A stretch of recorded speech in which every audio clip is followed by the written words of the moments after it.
Thursday. We're not missing a Thursday. I don't care for Thanksgiving. They must ain't get it. I mean, it's a special episode, man. It's a special episode. You know what I'm saying? They got the foods on the stove. Man, I ain't gonna lie, that's all I'm thinking about right now is some food. So, Most happy. But Yeah, most definitely. Here on episode 14 of the Block to Block podcast, the best podcast in the world for all things Web3. Here we break down the technology, what's going on in the market, and the ways in which you can benefit. I am NFT and Jai. and I am Web3 Wayne. And over here, the talk is different in this Thanksgiving edition. Yes, sir. Always the talk is different. Man, shout out to Mamadou. He said every Thursday, and we've stuck to it. And a lot of that is due to you. So, man, want to start this episode out by saying I'm thankful for you on keeping this going with the podcast, but also all that you do for the business, man. Happy Thanksgiving to all the people that's tuning in. Likewise, thank you. I'm thankful for you and your partnership. Thankful for all the work you put in, especially when it comes to the tech and breaking it down, man. And we got a Oh, special one, yeah. but also I'm thankful for this disclaimer you're gonna bless the people with. Yeah, man, because you know what that does? Make sure we don't get our our butts sued. Mm, So, with that being said, this podcast is for general information purposes only. In no event will we be liable for any loss or damage derived from the information provided. This is just information, y'all. Do with it what you can. Please conduct your own due diligence and consult a financial advisor or any, certified professional that can help you do what you need to do to run them digits up. And with that, let's get into it. let's get into it, man. So in this edition, we're gonna keep it short and sweet for the people at home because we know you all are cooking up good food, spending time with family, watching the games. I mean, it's not just football, like real football, like the World Cup. Yeah, Go! it's going down. It's Yeah, going down. it's going down, man. Like there's a lot of things happening today, so we're gonna be really straight to it today. We just got like one main topic that we want to talk about, and that's with one of the most popular blockchains in the world, Cardano, had some interesting news. So the parent company for Cardano is called Input Output Global, or IOG, right? They announced that they're launching a new privacy-centric blockchain called Midnight. Mm, Midnight, okay. Okay. yeah, Midnight is going to be the side chain to Cardano that's going to operate using the zero knowledge proof smart contract protocol. And so overall, this is like their new initiative to like have a more privacy centric chain that's available for use. Their cryptocurrency is going to be called Dust, so Mm, DUST, which is also going to be launched with the blockchain. And also in Q1 of next year, Cardano's also looking to launch a stable coin called USDA at mm. Q near sometime in Q1 of 2023. And yeah, that's around the same time this Wow. needs to be available. Yeah, man, that's exciting news. That's exciting news. I mean, I feel like we've been like pretty bullish or, um, pretty big supporters of Cardano and just how they move and operate. It looks like they're, within that ecosystem and how they're trying to build it out. They're trying to take that Polygon type approach, right? Where, Yep. you're creating a side chain. It's built upon the similar technology of the original blockchain, but can handle more transactions and be, Mhm. more of a staple within the ecosystem and the economy, which is exciting, right? I mean, now it positions them to start to venture out into new partnerships and territories, Exactly. you know.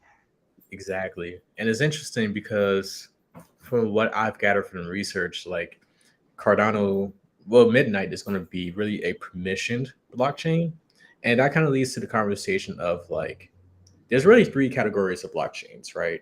I don't think we talked about this on the show so far, but the three categories are: one, public blockchains; two, privacy blockchains; and three, permission blockchains. And so Mm, the public blockchains are like an Ethereum, for example, right? These are blockchains where these ledgers are open to the public. Anybody has access to this blockchain, and anybody can look up a transaction that's mm, present on the chain. A private blockchain is one that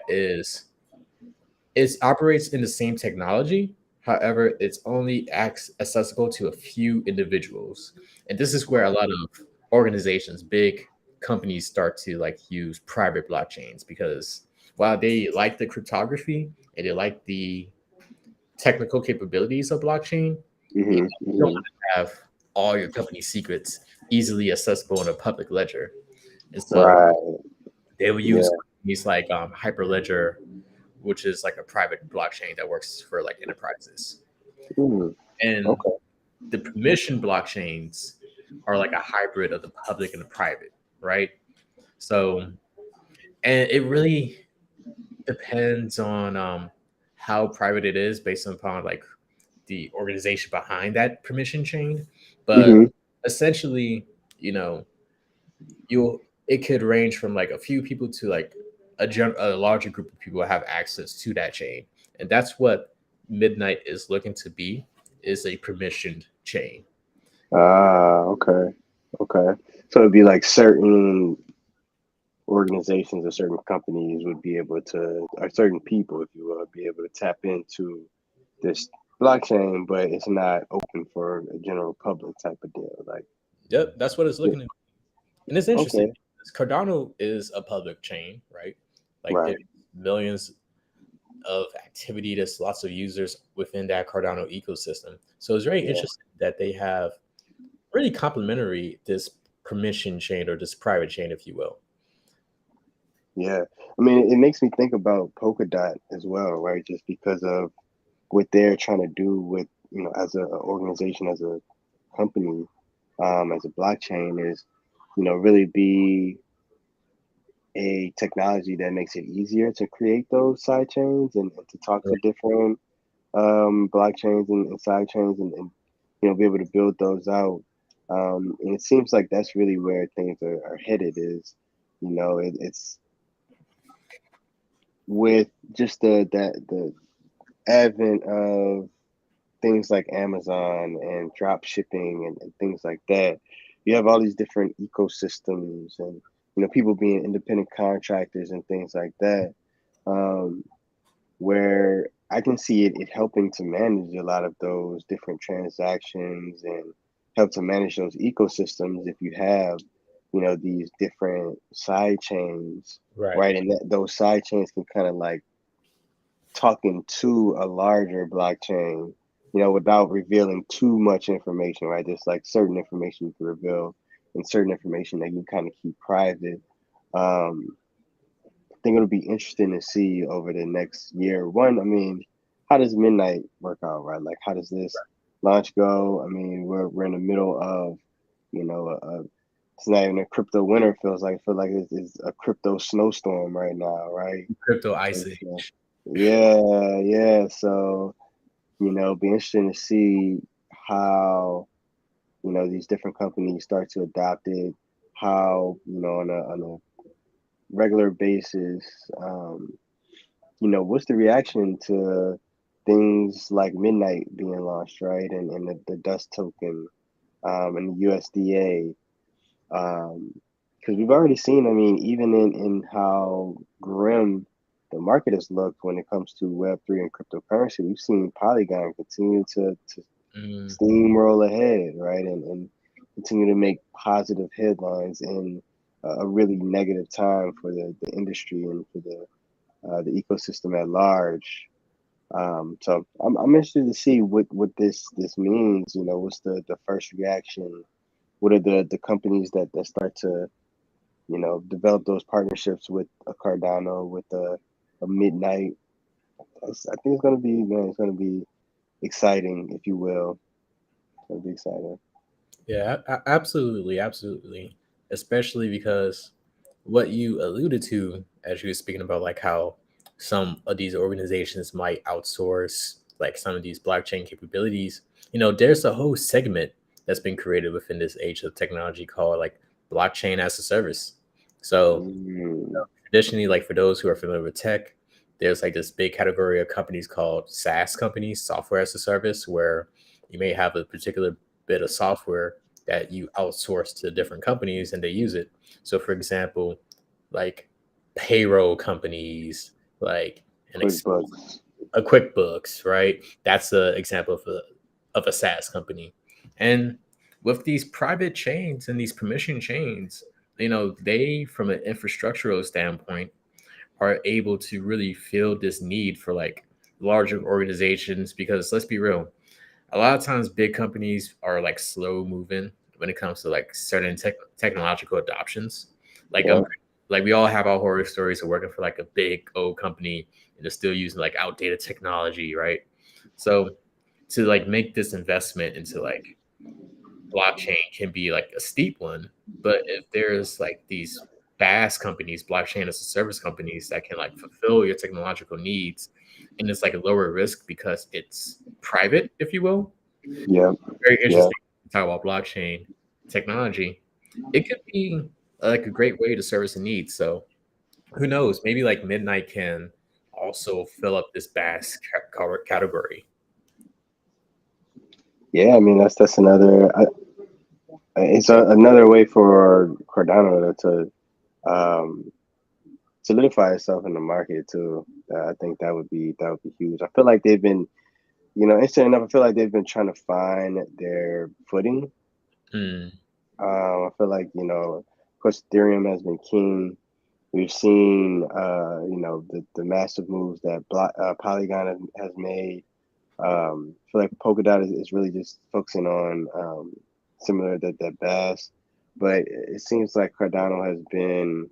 For those who don't know, to give a little background on Cardano, the founder and I guess he's the CEO, Charles Hoskinson. He took this approach that's a little bit different than what we're seeing in recent days with new companies, startups, if you will. And his focus was really just trying to take a more scientific approach to how we're thinking about blockchain. And the reasoning behind it that he gave was, we think of the internet, right, which is this very um, you know, very well thought out, technological advancement that we have. It didn't just come from somebody saying, "Hey, I have this, this good idea. Let's just throw it out there." Um, it came from, really people sitting down and saying, "Hey, we have this great idea. It's going to be something that can be revolutionary in terms of exchanging information, but it's really complex, right? And it's going to take time for us to develop something that is really impactful." And so that's been the approach from Cardano. It's like, hey, this is something that's like a high impact technology. Let's take our time and make sure we do it right and not just put anything out there. And so I feel like with that, what comes with that is like, hey, when you take the other approach, which is like more lean approach, you're able to kind of find yourself a little bit quicker because you can see like this is what works for us. Right. So it's good to see Cardano making some moves and putting some boots on the ground, some skin in the game. Definitely. Yeah, they've really have been honing in on their niche, like taking their own approach of being research backed, like very academic scholarly type community there. So it's great to like see that they are like finding their footing as you mentioned. So the big takeaway for the viewers though, as we look into this, is just like higher level from like business strategy aspects, right?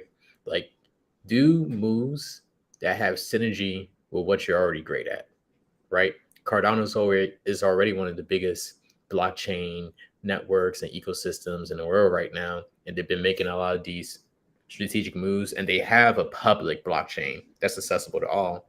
And now they're venturing off into this private chain, which is going to be a side chain to Cardano.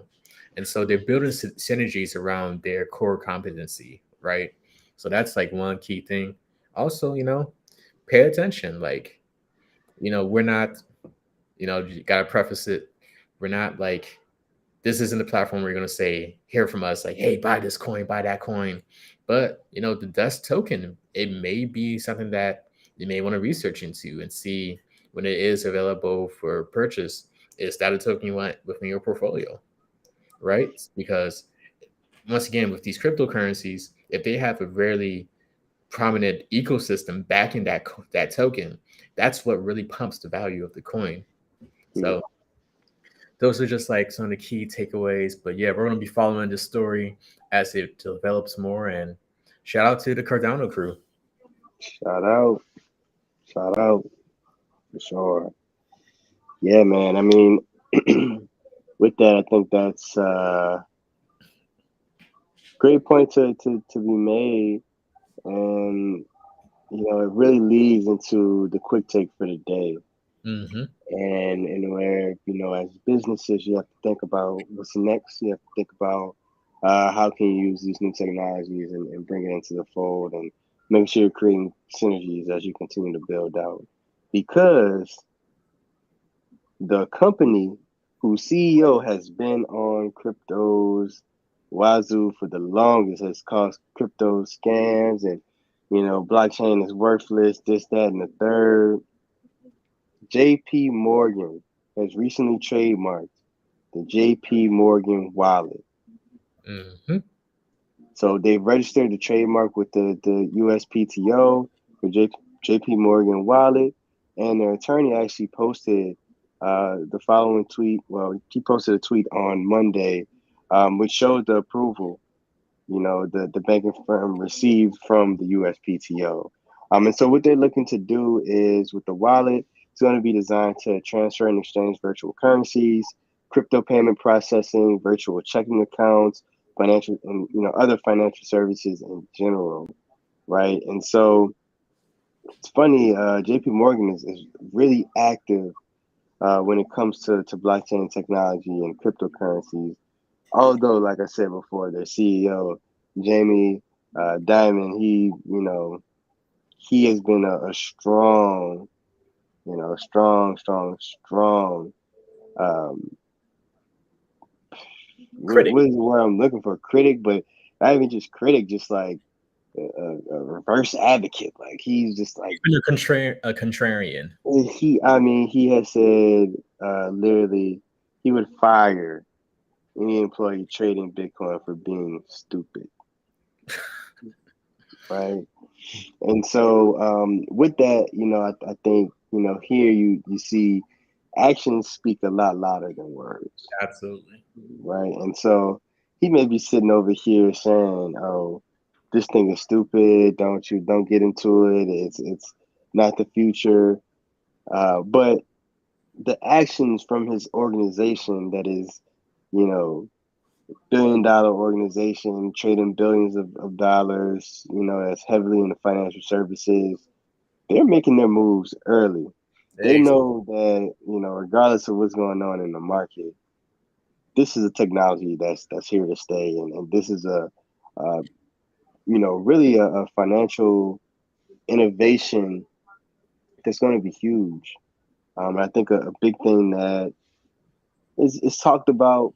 I don't know if we've talked about it here, but it really comes through in our mission is that the underbanked are able to kind of get into this game, this financial services game, right? Without having I think for a lot of people, putting their money in the bank is something that's not appealing to them, especially you talk about certain communities that may not trust it, certain demographics, right? Older people who grew up like, hey, I'm putting my money in the mattress. That's where it's going to be at. That's where it's going to stay at, right? So they see it also, I'm sure, as a way to expand their market, expand their presence, find new ways to create revenue.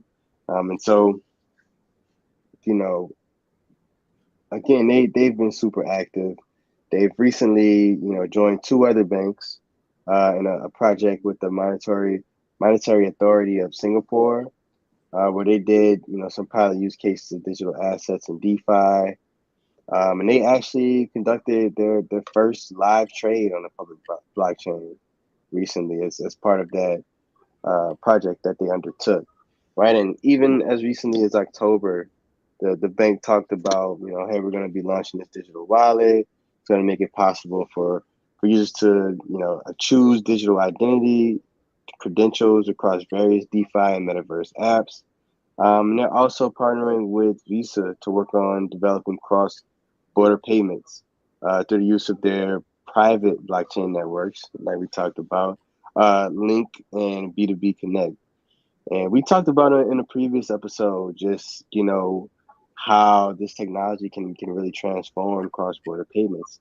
It's really Yep. frictionless, can take things down from 2 days or, whatever I believe it was 2 days we talked about, from 2 days to 10 seconds. And that's huge, right? When we talk about international payments, whether it's remittances, so sending money back to people, or if we're even talking about just doing international business, the world is getting smaller and smaller by the day. So this is going to be big. And, JP Morgan is already showing us that, hey, we're investing into it in multiple facets. Shout out to Knight. Shout out to Knight. For those who are listening, my cat Knight just jumped up on my lap to be shown on the camera. But yeah, also that was episode 12 that you were thinking about in your quick take when you talked about how Yep. the Fed of New York experimented with using like blockchain technology for the foreign exchange conversions. Yes. Yes. Yes. Yes. Yes. Yes. So, like we said, watch every episode of Block to Block because we're covering the biggest stories. And as you watch each episode, you get to see like how the technology is evolving in terms of like the uses and like who's starting to invest in the technology across Yeah. week. So from government to private organizations to even local communities. Absolutely. They're getting into it. They're getting into it. Yeah. So But yeah, great quick take, man. Like we say once again, don't play yourselves by ignoring this technology and writing it off as a fad. come Especially on. no disrespect, but we got to keep it real. Especially when it comes to like these larger institutions or power people or like huge people with like big pockets that are saying, "Oh, this is like a scam," blah blah blah. Because if you was to listen to the CEO of JP Morgan and take that opinion at face value, you would have been blindsided by this news of them creating Mm-hmm. a digital wallet. Mm-hmm. Because at the end of the day, despite what they may personally feel, these organizations, these companies, they want to position themselves for the upside. Yep. For them, it's like, we have a lawyer, we have an attorney team on retainer. We can easily make a trademark for like our own digital wallet. Just And because it hasn't gone nowhere in 5, 10 years, it's still here. We thought it was gonna crash 30 times over. It's still here. Let's go ahead and file its trademark before somebody else get in and we in hot water. and if you look at their trademark um, paperwork in particular, they position it as this is a digital wallet that handles all these digital functionalities, and crypto is just a side to it. So that's a way for like strategically, even if they don't believe in crypto, they're like, okay, we can still utilize this digital wallet for like many financial solutions. Yeah, yeah, Yes, yeah. The underlying technology is huge. The underlying technology is huge, and that's another takeaway of it too. Is you know there's always something to take away in whatever situation. So even if you know the technology or the crypto doesn't work out, maybe there's some innovation within the technology that's super beneficial. Like we talked about the Fed using blockchain technology. Like there's always something there to take away. So absolutely. Remember, if anything that if you don't get anything else from these episodes that we did, like from episode 1 to episode 3, we talked about it with the government, to this episode. Every episode, big money, big power players are looking into this technology. They're not just looking, but they're making moves to position themselves, right? Yeah, yeah. Shout out to Starbucks, who's having their own NFT marketplace. You know what I'm saying? Shout out to Reddit. Became the largest NFT marketplace in like 2 months. Exactly. It's all here. It's all here to stay. It's It's all all here here. to stay. But once again, make sure to like, comment, subscribe, and share with all your loved ones who you believe should get this work, this knowledge, this insight. Yeah. They need it. They need it. Like I need them. Like I need that sweet potato pie today. They need it. Whew, man, I'm just looking at the turkey wings that we got cooking right now. Yeah. But we got one more segment, and that's just talking about the market. Let's So, get into it. Let's get into it. as we know, because of the contagion known as FTX, crypto has been taking a huge hit within the last couple of weeks. And we've been seeing like dramatic decreases of price points for like many of crypto. And once again, Bitcoin's the biggest within the market. The way Bitcoin moves is going to be a precursor for how everybody else's moves. Bitcoin is struggling to stay a little over 16,000. And because of this, a report from the organization called Into the Block, they put out a report saying that just over 51% or 24.6 million addresses or wallets are below are in the red when it comes to that Bitcoin purchase. Meaning that the original price that they bought the Bitcoin at, let's say for example, if it was like 30,000 they bought it in at, their current valuation of Bitcoin is below that. It's in the negative and the Mhm. red. Because like I said, earlier this year, Bitcoin was what, like 69,000 roughly. Now it's struggling to be at 16. So a lot, millions of people or million of addresses and wallets are like struggling. And it's not a pretty time, right? Like you have 51% of almost 48 million people who bought at the wrong price point for Bitcoin. Yeah. Really? And, that, Go ahead. and, and I was gonna say, I mean, and it's tough. Like losing money is never easy, But you know, this isn't something that hasn't been seen before. Mm-hmm. To also add some context, right? Back in 2019, we seen 55%, of addresses at the out of the money um, point, right?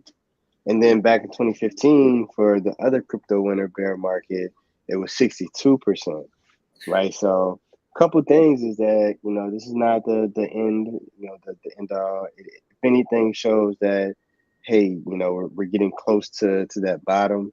But I'm also, again, interested to see how much more does this price fall and how steep does this hit feel? Because I feel like in those other times, we weren't necessarily in a recession, right? Or I guess Exactly. not a recession just yet, but we're not in these tough times. So we'll see how this innovation survives and what this looks like moving forward. Definitely. Yeah, it's interesting because now, as you mentioned, we are experiencing record high inflation. The Feds have been raising rates continuously just to combat that inflation. And as Yeah, a result, we've been seeing crypto really take a hit. yeah, Um, Overall, though, as it relates to like Bitcoin or just like crypto in general, it's important that you always do your own research. One, understand what's the overall ecosystem that supports that crypto, and like try to assess what's the true value, what's the intrinsic value of having this crypto. And two, you also gotta know technical analysis. You gotta know how to look at charts and like get the best price points for each of these currencies, right? That's not our expertise. We're not gonna do a segment on that yet. We're learning ourselves, but yeah. that's That's why we say consult a financial advisor because that's the stuff that they look at. absolutely. But yeah, so very interesting. I mean, but I'll say this, my personal opinion, I'm personally still bullish on Bitcoin for like the long term. Like, of course, this now's a tough time, but once again, if you've done your own research and you know how to look at charts and do technical analysis, and you can determine what's a good price point to buy at, now may be your move. Who knows? But once again, as Derek mentioned, or Web3 Wayne, consult a financial advisor.